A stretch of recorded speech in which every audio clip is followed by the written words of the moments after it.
déjale crecer. Aquí, en el Jardín de la Concepción de Málaga, bajo la sombra de sus árboles, los conservadores urdieron la forma de restaurar la monarquía en el siglo XIX. Prometo ser ligero como la brisa. Pues este jardín realmente es un jardín, en su origen fue un jardín particular.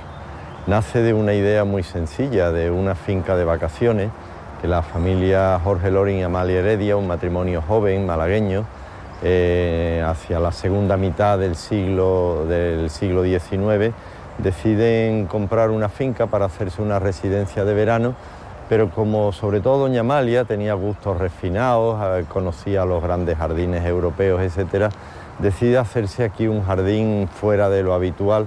En lugar de ser un jardín geométrico a la manera, qué sé yo, de los jardines de Versalles, esos unos diseños tan regulares, aquí el diseño se adapta a la topografía. La topografía es una ladera inclinada hacia el este, con un desnivel de unos 30 o 40 metros de la parte de arriba a la parte de abajo, y entonces pues el jardín busca ese adaptarse al terreno, buscando unos caminos aproximadamente a nivel que faciliten el paseo.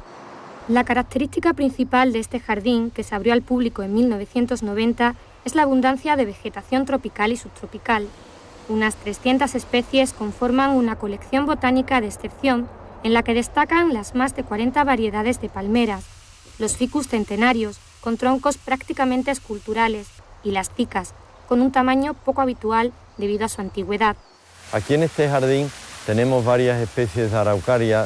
La más común es la araucaria heterofila, la que es una conífera que crece, se hace muy alta, y aquí tenemos en este jardín un ejemplar que se midió hace unos años con 46 metros de altura, posiblemente el árbol más alto de la provincia de Málaga. De hecho, ahora estamos empezando un proyecto de restauración botánica en el jardín que incluye la eliminación de plantas que consideramos superfluas. Normalmente son plantas de poco valor, muy endebles, muy repetidas, y la introducción no de especies nuevas, pero sí de las mismas especies que había antes. El agua es otro de los ejes de un jardín en el que a su planificación primitiva, que se diseñó en tiempos de la familia Loring, se unen paisajes más geométricos de épocas posteriores. Un ejemplo claro es este mirador histórico, setos circulares y rectangulares. A través de este mirador se veían venir los barcos mercantes del puerto. Hoy la imagen es otra: carreteras, grandes bloques de piso y las grúas.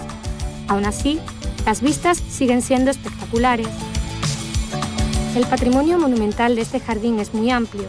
Además de la Casa Palacio, este vergel todavía conserva el Museo Loringiano de gran pasado arqueológico. Pues estamos ahora ante el resto de la antigua colección arqueológica de Loringiana, la colección loringiana que se conoce.